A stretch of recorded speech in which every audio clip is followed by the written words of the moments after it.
अच्छा जी, अब हम स्टार्ट करते हैं चैप्टर नंबर 9 इनाम दानिश से, न्यूरोलॉजिकल डिजीज़ेज़। इसमें ये सारे जो चैप्टर्स हैं, टॉपिक्स, ये सारे हमने कवर करने हैं इस सीरीज़ में।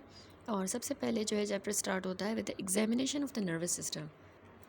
ठीक है, नर्वस सिस्टम की जो एग्जामिनेशन है ये बहुत इंपॉर्टेंट है। फाइनल ईयर स्टूडेंट को अगर ये नहीं आएगा तो कुछ भी नहीं आएगा। तो डिटेल में ये हम बेड साइड से भी कवर करेंगे, जो कि हमारा क्लिनिकल बुक है, बेड साइड एंड मैक्लियोड। फ़िलहाल जो है हम इसमें थोड़ा सा ओवरव्यू ले लेंगे किस तरह से एग्जामिनेशन होती है नर्वस सिस्टम की। ठीक है, तो यहाँ पे बताया गया है कि सीएनएस की जो एग्जामिनेशन है उसमें एक तो कॉन्शियस लेवल होता है, इसके अलावा higher mental function, motor system, sensory system, cranial nerves. ठीक है, ये चीज़ें आ जाती हैं, conscious level, higher mental function, motor system, sensory system और क्रेनियल नर्व्स की एग्जामिनेशन। वैसे यूजुअली एग्जाम में हमें जो है एग्जामिनर जो है कमांड देता है कि आपने इनमें से किसी कोई भी एक जो कंपोनेंट है उसकी एग्जामिनेशन करनी होती है परफॉर्म, या फिर होल सिस्टम की जो है रेयरली ये भी कमांड मिलता है कि सारी एग्जामिनेशन परफॉर्म करें। तो मोटर सिस्टम और जो क्रेनियल नर्व एग्जामिनेशन है ये बहुत फ्रीक्वेंटली वाइवा में पूछी जाती हैं, तो उस पर हमने ज़्यादा फोकस करना है। ठीक है, मोटर एंड क्रेनियल नर्व्स। सबसे पहले है कॉन्शियस लेवल, नंबर 2 होता है higher mental function. Higher mental function में क्या आ जाता है, एक तो पेशेंट की जो कॉग्निटिव स्किल्स है उसकी मेमोरी चेक की जाती है, रीजनिंग और उसका इमोशनल स्टेटस। मोटर सिस्टम में हमने क्या चेक करना होता है, बल्क, मसल्स का टोन, पावर, रिफ्लेक्सेस, कोऑर्डिनेशन जो कि सेरिबेलम कंट्रोल कर रहा है, और उसका gait on the lower limb examination.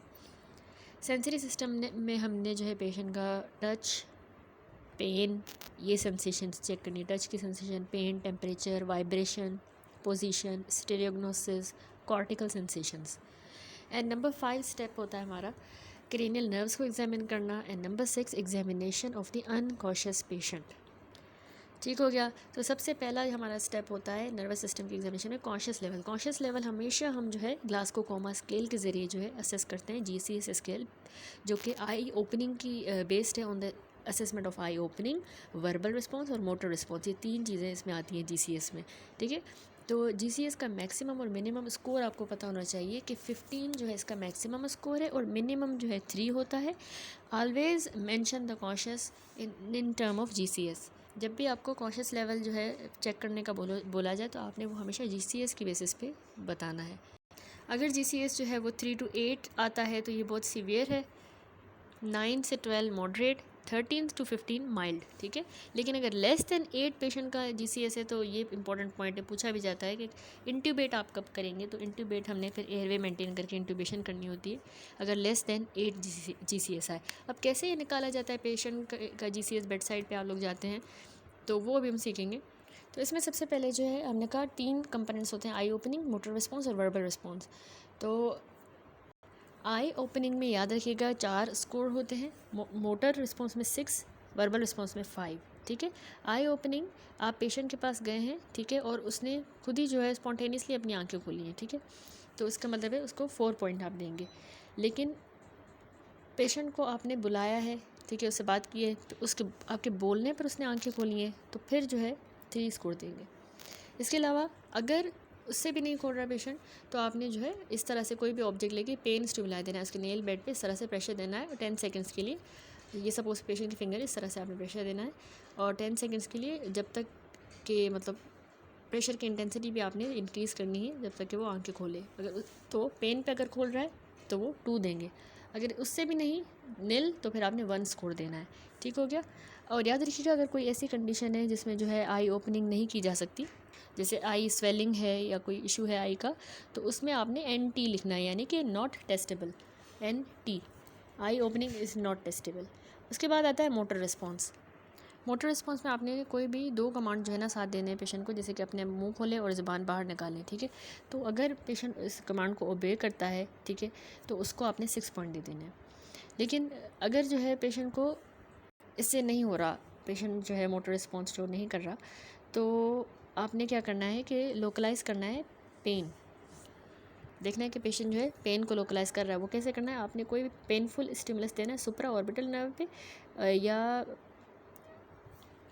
Trapezius muscle पे। ठीक है, मेनली हम ज़्यादातर पहले ट्रेपीजियस पे करते हैं। ट्रेपीजियस पे आपने इस तरह से प्रेशर देना है, तो पेशेंट जो है अपनी, जैसे आपने प्रेशर दिया तो वो लोकलाइज़ करेगा, अपना हाथ जो है मतलब लेके आएगा वहाँ पर कि मुझे पेन हो रहा है, हटाए।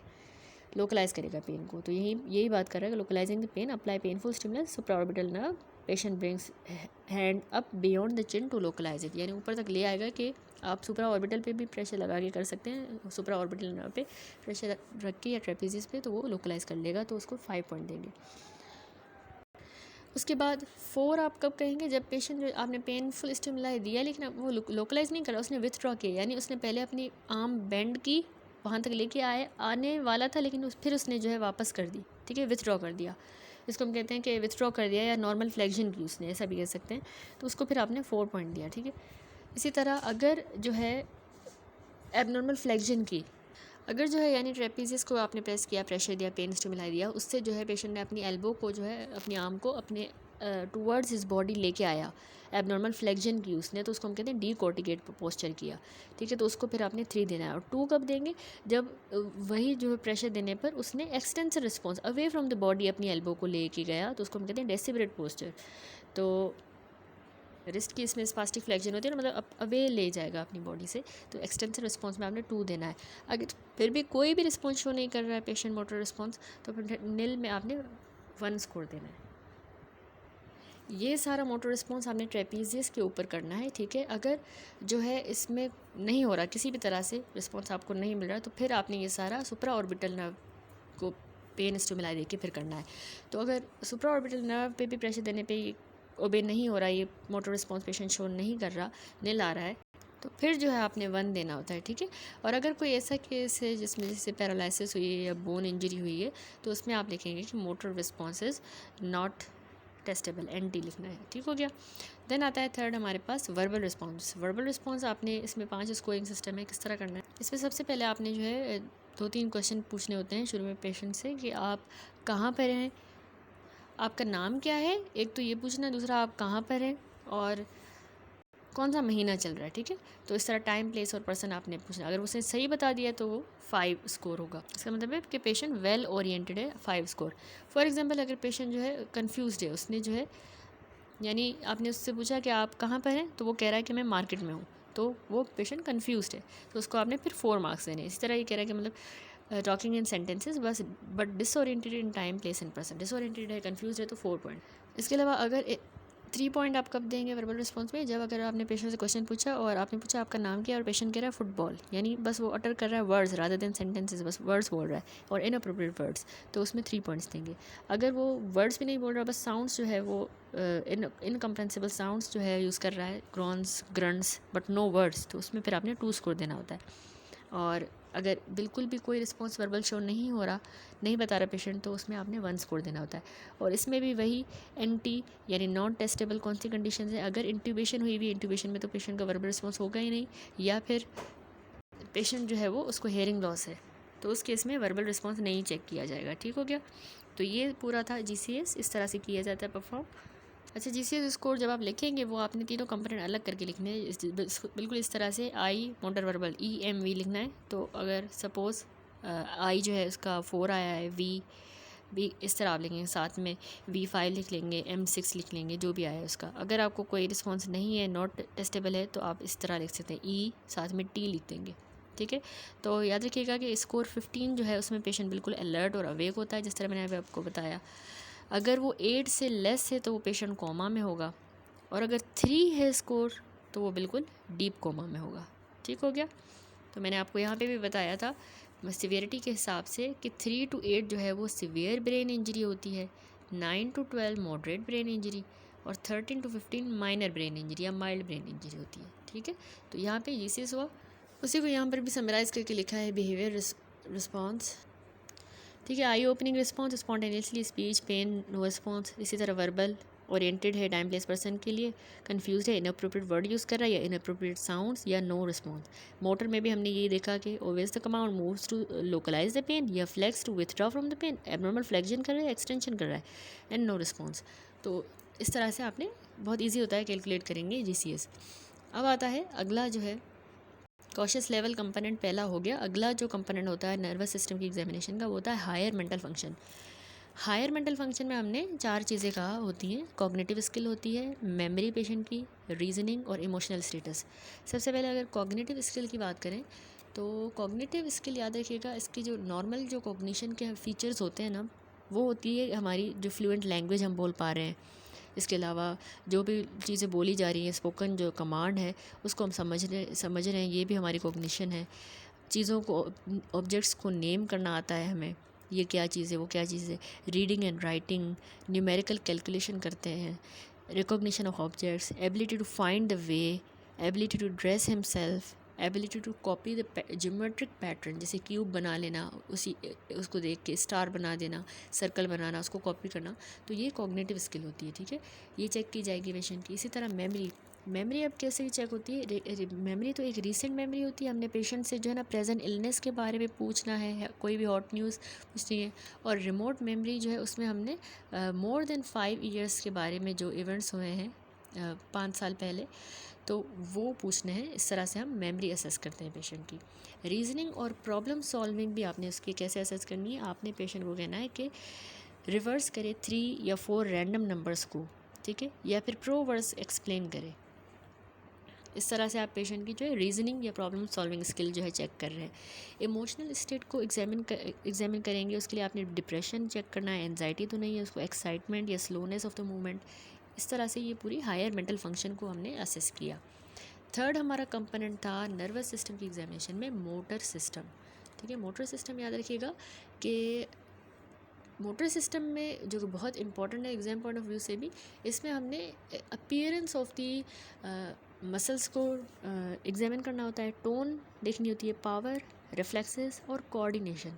सबसे पहले अपीयरेंस आप देखेंगे मसल को, कि मसल वो दिखने में जो है पेशेंट का अपर लिम्ब भी हो सकता है, लोअर लिम्ब, कोई भी मसल, तो एसिमेट्री या डिफॉर्मिटी तो नहीं है उसमें, मसल की वेस्टिंग तो नहीं हो गई, या हाइपरट्रॉफी तो नहीं हुई, उसमें फेसिकुलेशंस तो नहीं हो रही। ठीक है, फेसिकुलेशन जो होती है ना, वो असल में इरेगुलर नॉन रिदमिकल कॉन्ट्रैक्शंस होती हैं, ग्रुप ऑफ मोटर यूनिट्स जो एक्सरसाइज या tapping of the muscle surface से और ज़्यादा इंक्रीज़ होती हैं। ये देखिए इस वीडियो में पेशेंट को जो है मसल फेसिकुलेशंस हो रही हैं, जो कि हमें अपीयरेंस जब हम देखेंगे मसल्स की तो उसमें हमें विजिबली नज़र आती हैं। ठीक है, तो ये नॉन रिदमिकल कॉन्ट्रैक्शन होती हैं, ग्रुप ऑफ मोटर यूनिट्स जो इंक्रीज़ हो जाएंगे after exercise and on tapping of the muscle surface. Tapping से भी इंक्रीज़ होंगी, एक्सरसाइज से भी इंक्रीज़ होगी फेसिकुलेशंस। उसके बाद अगला आता है टोन। टोन अब आपने कैसे असेस करनी है मसल की, उसको आपने alternate flexing and extending the large joint, large जो जॉइंट्स हो गए, नी जॉइंट, हिप जॉइंट, उनको अल्टरनेट करना है, पहले फ्लेक्स फिर एक्सटेंड, फ्लेक्स ऐसे करके आप टोन असेस करते हैं। हाइपरटोनिया को महसूस करेंगे, हाइपोटोनिया को किस तरह, सबसे पहले पैसिव मूवमेंट्स करवाएंगे, एल्बो की, रिस्ट जॉइंट की। ठीक है, आपने अपर लिम्ब में और knee and ankle joints in the lower limb, upper limb में आपने एल्बो रिस्ट में पैसिव मूवमेंट्स करवानी है, और लोअर लिम्ब में जो है नी एंकल जॉइंट्स की। फिर आपने उसमें holding the arms in front, patient को आपने कहना है कि अपनी बाजू जो है इस तरह आउट स्ट्रेच जो है सामने रखें, और फिर आपने शार्प टैप जो है देना है। उससे क्या होगा, जो हाइपोटोनिक आर्म होगी वो नीचे की तरफ स्विंग डाउनवर्ड करेगी, लेकिन जिसकी टोन बड़ी ज़्यादा होगी, हाइपरटोनिया वाली होगी, तो उसमें जो है रीबाउंड इफेक्ट होगा। जैसे आपने टैप दिया तो वो और उछल के ऊपर आएगी, क्योंकि उसमें हाइपर टोन है, टोन ज़्यादा है। ठीक है, इस तरह से आपने असेस करना है टोन को। तीसरा तरीका होता है शेकिंग द रिस्ट और एंकल जॉइंट। शेक करना है आपने रिस्ट को या एंकल जॉइंट को, तो उससे इंक्रीज रेंज ऑफ मूवमेंट्स हमें मिलती है। हाइपोटोनिया, टोन खत्म है, बिल्कुल फ्लैसिड सा है, तो उसमें आपको बहुत ज़्यादा इंक्रीज रेंज ऑफ मूवमेंट मिलती है। ये 3 तरीके होते हैं टोन चेक करने के लिए। तो टोन्स की कुछ टाइप्स बताई गई हैं जो एग्जाम में भी पूछी जाती हैं। क्लैस्प नाइफ हाइपरटोनिया की टाइप से, ठीक है, रिजिडिटी की। हाइपरटोनिया में भी एक स्पास्टिसिटी होता है, दूसरा होता है रिजिडिटी। तो रिजिडिटी में clasp knife rigidity, lead pipe rigidity, cog wheel rigidity. Clasp knife, अच्छा, तो क्लैस्प नाइफ रिजिडिटी में ऐसा होता है कि इनिशियल जो है रेजिस्टेंस होगी टू द मूवमेंट, वो फिर सडनली ओवरकम हो जाएगी। ठीक है, देखिए शुरू में आप देखेंगे रेजिस्टेंस है, फिर अचानक से वो रेजिस्टेंस जो है ख़त्म हो जाएगी, ओवरकम हो जाएगी। अभी वीडियो चलेगी, आप देखिएगा। तो ये ज़्यादातर अपर मोटर न्यूरॉन लेशंस में होता है, स्ट्रोक हो गया या मल्टीपल स्क्लेरोसिस में। देखिए रेजिस्टेंस ही फिर ख़त्म हो गया आखिर में। ठीक है, इनिशियल रेजिस्टेंस है टू द मूवमेंट, फिर सडनली वो ओवरकम हो जाए तो उसको हम कहेंगे clasp knife rigidity, multiple sclerosis and stroke में। दूसरी होती है लेड पाइप रिजिडिटी। ये क्या होता है, इसमें स्टडी इंक्रीज होगा in the resistance through out the movement. ठीक है, देखिए steadily through out the movement इसमें रेजिस्टेंस है ही है, तो उसको हम कहते हैं लेड पाइप रिजिडिटी। ये क्यों होता है, ये extra pyramidal lesion of basal ganglia में होता है। ठीक है, एक्स्ट्रा पैरामिडल सिंड्रोम में और न्यूरोलेप्टिक मैलिग्नेंट सिंड्रोम में हमें मिलती है। Extra pyramidal syndrome, neuroleptic malignant syndrome में लेड पाइप रिजिडिटी जो कि स्टडी इंक्रीज इन रेजिस्टेंस रहेगा through out the movement. कॉग wheel rigidity में क्या होता है, एक्चुअली इसमें रैचेट लाइक इंक्रीज़ होगा रेजिस्टेंस में, जो कि इसको जर्की फील दे रहा होगा, ठीक है। और ये पार्किंसनिज्म में हमें मिलती है। असल में रैचेट की तरह रेजिस्टेंस जो है वो बढ़ेगी और जर्की फील मिल रहा है इसमें हमें, ठीक है, जर्क की तरह। इसको हम कहते हैं कॉग व्हील रिजिडिटी और ये हमें पार्किंसन में मिलता है। तो ये तीनों टाइप्स आपने याद रखनी है, clasp knife rigidity, lead pipe rigidity and cog wheel rigidity. Tone में आपने हाइपरटोनिया देखा। अब जो है हाइपोटोनिया की बात करें, हाइपोटोनिया टोन का लॉस हो जाना, ये अब लोअर मोटर न्यूरॉन रीजन में मिलता है, ठीक है। हाइपरटोनिया अपर में, लोअर में हमें हाइपोटोनिया मिलता है। इसके अलावा सेरिबेलर डिसऑर्डर्स में और अर्ली फेज जो होता है ना स्ट्रोक का, शुरू में स्टार्टिंग में बिफोर द स्पास्टिसिटी डेवलप, वैसे तो स्ट्रोक अपर मोटर न्यूरॉन है, आगे जाके उसमें हाइपर रिफ्लेक्स या हाइपरटोनिया ही होना है, लेकिन इनिशियली जो अर्ली फेज होता है स्ट्रोक में उसमें हाइपोटोनिया होता है। तो उसके बाद क्लोनस भी हमने चेक करना होता है पेशेंट का। तो क्लोनस एक ऐसी टर्म होती है जो rhythmic series of involuntary muscle contractions होती हैं जो इवोक होती हैं by sudden stretch of the muscle, ठीक है। थोड़ा सा आपने सडनली जो स्ट्रेच किया मसल को, तो उससे रिदमिकली जो है इनवॉलंटरी कॉन्ट्रैक्शन होती रहेगी मसल की, उसको हम कहते हैं क्लोनस, जो हमें mostly upper motor neuron lesion में मिलता है और ये एंकल एंड नी में जो है हमें मिलेगा। अच्छा, तो सबसे पहले एंकल क्लोनस देखें तो इसमें हमने सपोर्ट करना होता है फ्लेक्स्ड नी को वन हैंड से इन द पोप्लीटेल फोसा, ताकि एंकल जो है जेंटली इस पर रेस्ट करे ऑन द बेड, ठीक है। आपने क्या करना है कि सपोर्ट करना है फ्लेक्स्ड नी को एक हाथ से इन द पोप्लीटेल फोसा, ताकि एंकल जो है रेस्ट करे जेंटली ऑन द बेड। फिर जो है दूसरे हाथ से आपने ब्रिस्कली डॉर्सी फ्लेक्स करना है फुट को, ठीक है। दूसरे हाथ से आपने देखें तो उसमें डॉर्सी फ्लेक्स किया था फुट को, और sustain the pressure, there will be rhythmical beating, alternate जो है plantar flexion and dorsi flexion होगी फुट की, as long as the pressure is maintain, ठीक हो गया। इस वीडियो में आपने देखा किस तरह से इसने डोर्सी फ्लेक्शन की फुट की, और फिर वो जो है डोर्सी फ्लेक्शन प्लांटर फ्लेक्शन ये होती रही है, इसको क्लोनस कह रहे हैं। ये हो गया एंकल क्लोनस। इस वीडियो में भी देखें तो सबसे पहले जो है एंकल क्लोनस परफॉर्म करके दिखाएगा, इस तरह से आपने सपोर्ट किया और फिर डोर्सी फ्लेक्स किया तो क्लोनस रहेगा। लेकिन अब जो है नी क्लोनस अगर देखें, नी क्लोनस में भी हमने क्या करना होता है कि शार्पली जो है ना पुश करना होता है पेटला को toward the foot, while patient supine होगा और रिलैक्स्ड होगा और उसका नी एक्सटेंडेड ही होगा, इस तरह बस पुश किया। तो इनिशियल जर्क के बाद एक्सर्ट करना है हमने sustain pressure with the thumb and the index finger, थोड़ा सा जर्क देखिए फिर प्रेशर देखिए, सस्टेन रखना होता है हमने in the downward direction on the पेटला, और पेटला जो है वो जर्क अप एंड डाउन करेगा, देखिए जर्क अप और डाउन कर रहा है, ये हो गया नी क्लोनस। पेटला जो है ना इसमें ऊपर नीचे जो हो रहा है, ये जर्किंग जो है इसकी, इसको कहते हैं नी क्लोनस। उसके बाद आता है पावर आपने किस तरह से चेक करनी है मसल की। तो मसल स्ट्रेंथ जो है आप असेस करते हैं by gauging the examiner's ability to overcome the patient's full voluntary muscle resistance, ठीक है। एग्जामिनर जो है उसकी पेशेंट की जो ताकत है, जिसको हम कहते हैं मसल की जो रेजिस्टेंस है, वो पूरी ओवरकम करेगा, ठीक है। मसल की जो रेजिस्टेंस है, पेशेंट की मसल की रेजिस्टेंस को ओवरकम करेगा। तो examine the muscle power in the individual muscle group in both limbs, हमने इंडिविजुअली करना होता है और अल्टरनेटिवली भी कर सकते हैं या साइमल्टेनियसली साथ भी कर सकते हैं, ताकि हम राइट और लेफ़्ट की पावर को कंपेयर भी कर सकें, तो हम साथ साथ ही राइट का लेफ़्ट का कर सकते हैं। लेकिन मसल याद रखिएगा आपने इंडिविजुअली एक एक चेक करना है। तो पावर को आपने ग्रेड करना होता है to the according to the following scheme and should be mentioned in term of grading. अच्छा जी, तो पावर को असेस करने के लिए जो है 5 ग्रेड्स होते हैं। एक तो अगर आपको कोई भी मसल कॉन्ट्रैक्शन विजिबल नहीं है, कंप्लीट पैरालिसिस है, तो आप 0 करते हैं। अगर मसल कॉन्ट्रैक्शन विजिबल है लेकिन मूवमेंट ऑफ जॉइंट जो है नहीं है, तो 1। मूवमेंट देखिए पॉसिबल है व्हेन ग्रेविटी इज़ एक्सक्लूडेड, यानी पेशेंट अपने लिम्ब को horizontally on the bed move कर सकता है लेकिन एलिवेट नहीं कर पाता, तो फिर उसको आप कहते हैं 2, ठीक हो गया।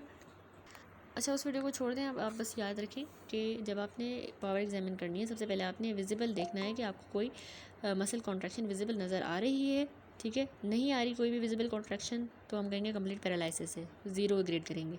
थोड़ी बहुत मसल कॉन्ट्रैक्शन नज़र आ रही है लेकिन वो अपने जॉइंट को मूव नहीं कर पा रहा, तो ये 1 है। मूवमेंट पॉसिबल है लेकिन ग्रेविटी के अगेंस्ट उठा नहीं पा रहा, बस side to side horizontally limb को मूव कर पा रहा है बेड पे, एलिवेट नहीं कर पा रहा अगेंस्ट ग्रेविटी, तो 2 कहेंगे। अब जो है अगेंस्ट ग्रेविटी तो एलिवेट कर रहा है लेकिन रेजिस्टेंस के अगेंस्ट नहीं कर रहा है, यानी जब हम पेशेंट को कहेंगे अपने लिम्ब को एलिवेट करे, तो एलिवेट ऊपर ही उठाएगा तो सही लिम्ब को, लेकिन आपने जो है अगर ऊपर से यूँ रेजिस्टेंस दी तो फिर वो और ऊपर नहीं कर पाएगा, तो उसको फिर आपने 3 ग्रेड दिया। इसी तरह अगर मूवमेंट पॉसिबल है against the gravity and some resistance, थोड़ी बहुत रेजिस्टेंस के भी अगेंस्ट कर रहा है तो 4 देंगे, और 5 होता है बिल्कुल नॉर्मल पावर। ठीक हो गया। अब अगर जो है पावर आपको रिड्यूस मिल रही है पेशेंट को, तो वो उसमें भी फिर फर्दर आपने चेक करना है कि वो जो पावर रिड्यूस्ड है वो सिमेट्रिकल है या एसिमेट्रिकल है, प्रॉक्सिमल की है, डिस्टल की, या जनरली ही है। पेनफुल जॉइंट या मसल डिजीज़ तो नहीं है जो उसकी असेसमेंट के साथ इंटरफेयर करिए, उसको पेन की वजह से तो उसकी पावर हिंडर नहीं हो रही, तो वो आपने देखना है। ठीक है, तो अब अपर लिम्ब और लोअर लिम्ब की जो एग्जामिनेशन है वो अलग से की जाएगी, मोटर एग्जामिनेशन। तो उसमें सबसे पहले जो है हमने ड्रिफ्ट टेस्ट करना होता है। इसमें क्या करना है, आपने पेशेंट को कहना है अपने आर्म्स को जो है होल्ड करे आउट स्ट्रेच विद हैंड जो है वो सुपाइनेटेड हो फॉर अप टू 1 मिनट। यूँ इस तरह से दोनों आर्म्स अपने ऊपर करके रखनी है, अपनी आंखों को बंद करना है। ठीक है, वरना वो है विजुअल कंपनसेशन कर लेगा, तो आंखें आपने बंद करवानी है। अब इसमें जो है आप देखेंगे कि जो वीक आर्म होगी, जिसमें वीकनेस है, वो ग्रेजुअली प्रोनेट करेगी। आपने सुपाइन रखवाई थी लेकिन वो यूँ प्रोनेट करती जाएगी और फिर वो नीचे की तरफ ड्रिफ्ट कर जाएगी। ठीक है, तो उसको हम ये ड्रिफ्ट टेस्ट हम परफॉर्म करते हैं चेक करने के लिए वीकनेस मसल वगैरह की।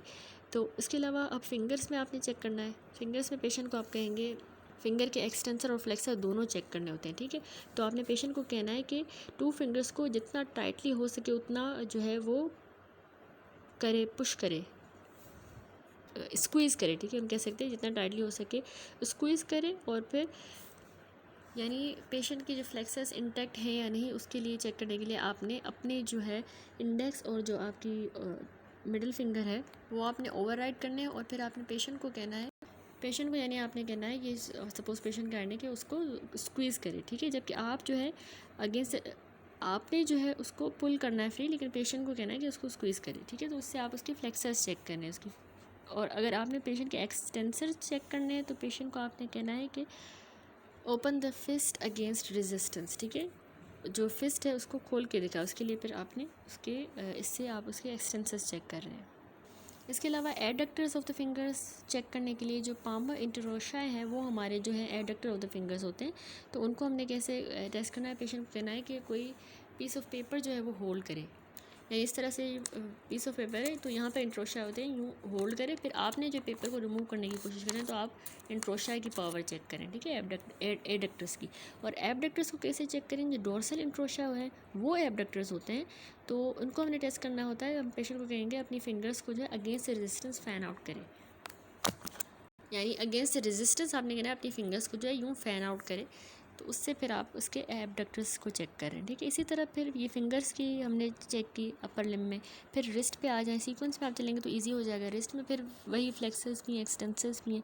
फ्लेक्सर के लिए आपने पेशेंट को कहना है कि अपनी एल्बो को जो है बेंड करे और पुल करे, so as not to let the examiner straighten and out. ठीक है, वो अपनी एल्बो को बेंड करेगा और पुल कर रहा होगा, लेकिन एग्जामिनर कोशिश करेगा कि उसको सीधा करे एल्बो को, लेकिन पेशेंट को कहना है आपने मुझे सीधी नहीं करने देनी। तो ये आपने फ्लेक्सर चेक की है।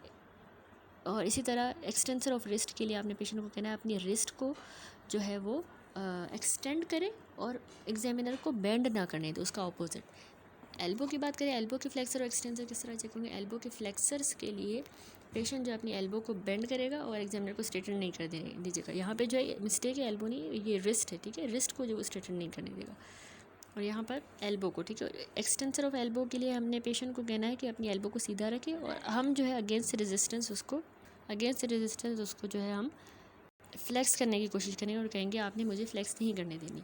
फिर शोल्डर आता है, तो शोल्डर में भी एबडक्टर्स ऑफ द शोल्डर हैं, adductors of the shoulder. Abductor of the shoulder जो होता है उसमें पेशेंट को हमने कहना है कि अपनी आर्म्स को एबडक्ट करे, एल्बो उसकी फ्लेक्स्ड होनी चाहिए, and resist the examiner's attempt to push them down. ठीक है, एग्जामिनर उसको जो है डाउनवर्ड पुश करने की कोशिश करेगा, लेकिन हम उसको पेशेंट को कहेंगे आपने फ्लेक्स करके एल्बो को अवे जो है एबडक्ट करना है। तो इस तरह से हमने जो है एबडक्टर्स चेक किए। इसी तरह एडक्टर्स को चेक कैसे करना है, यहाँ पे मिस्टेक है, बी की जगह डी होगा। ठीक है, एडक्टर्स को चेक करने के लिए हमने पेशेंट को कहना है आप एडक्ट करें, अपनी एल्बो को फ्लेक्स करके फिर आर्म्स को एडक्ट करें, तो एग्जामिनर अब सेपरेट करने की कोशिश करेगा। ठीक है, तो फ्लेक्शन और एक्सटेंशन जो है शोल्डर की अगेंस्ट रेजिस्टेंस, ये हमने परफॉर्म करवाई। अब आता है आगे पूरी लोअर लिम्ब की जो है एग्जामिनेशन किस तरह होगी। लोअर लिम्ब में भी जो है हिप नी एंकल जो है चेक किए जाते हैं। तो हिप में सबसे पहले हिप के फ्लेक्सर, हिप के एक्सटेंसर, हिप के एडक्टर, एबडक्टर। फ्लेक्सर्स में जो है हमने पेशेंट को कहना है कि अपनी स्ट्रेट लेग जो है वो अगेंस्ट रेजिस्टेंस जो है उठाए, ठीक है। नी उसका बिल्कुल सीधा हो गया, ये पूरी टांग उसकी सीधी होगी, इसकी एक्सटेंडेड होगी।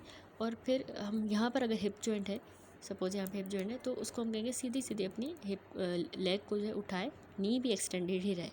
तो ये हमने हिप फ्लेक्सर्स की, हमने ऊपर से यूँ रेजिस्टेंस देनी है, ठीक है। तो इससे हम उसकी पावर चेक करें। और हिप के एक्सटेंसर कैसे चेक करेंगे, हमने जो है पेशेंट को कहना है अपनी लेग को ऊपर ही रखे। अब हम ऊपर से जो है रेजिस्टेंस दे रहे होंगे, तो इससे फिर हमने उसकी एक्सटेंसर्स को चेक किया, ठीक है। हमने एलिवेटेड लेग को downward the bed against resistance जो है वो फोर्स करना है। यानी फ्लेक्सर्स जब हम चेक कर रहे थे तो हम ऊपर से रेजिस्टेंस दे रहे थे, वो एलिवेट कर रहा था, तो फ्लेक्सर्स चेक हो गए। एक्सटेंसर हमने नीचे से रेजिस्टेंस देनी और पेशेंट को आप नीचे करें लेग को, एक्सटेंडेड लेग को, तो हिप के एक्सटेंसर चेक हो गए। अब हिप के एबडक्टर और एडक्टर कैसे चेक होंगे। हिप के एबडक्टर्स के लिए हमने पेशेंट को कहना है अपनी लेग को जो है यूँ अवे एबडक्ट करे, और एग्जामिनर जो है उसने उसको पुश करना है, उसको कहना है कि आप मुझे पुश ना करें, उसके अगेंस्ट रेजिस्टेंस एबडक्ट करेगा। और एडक्ट कैसे करना है, अंदर से जो है आपने उसको जो है रेजिस्टेंस देनी है, और पेशेंट को आप एडक्ट करें, वो एडक्ट करने की कोशिश करेगा लेकिन आप रेजिस्टेंस दे रहे होंगे। तो एडक्टर्स की भी आपने पावर चेक की इसी तरह नी के फ्लेक्सर्स और एक्सटेंसर। नी के फ्लेक्सर के लिए आपने पेशेंट की जो बेंड करनी है नी को, और हमने यानी पेशेंट को कहना है आप अपनी नी को बेंड करें, ठीक है। और एग्जामिनर जो होगा वो उसको स्ट्रेटन करने की कोशिश करेगा, ठीक है, स्ट्रेट सीधा करेगा नी को, तो उसकी पावर असेस होगी, उसके नी के फ्लेक्सर्स की पावर असेस करेंगे हम कहेंगे आप मुझे सीधा ना करने दें आपके नी जॉइंट को। नी एक्सटेंसर चेक करने के लिए अब जो नी स्लाइटली बेंट ही है, और हमने पेशेंट को कहना है कि आप स्ट्रेटन करें अगेंस्ट रेजिस्टेंस। यानी कि नी के जो फ्लेक्सर्स थे उसमें पेशेंट जो है उसने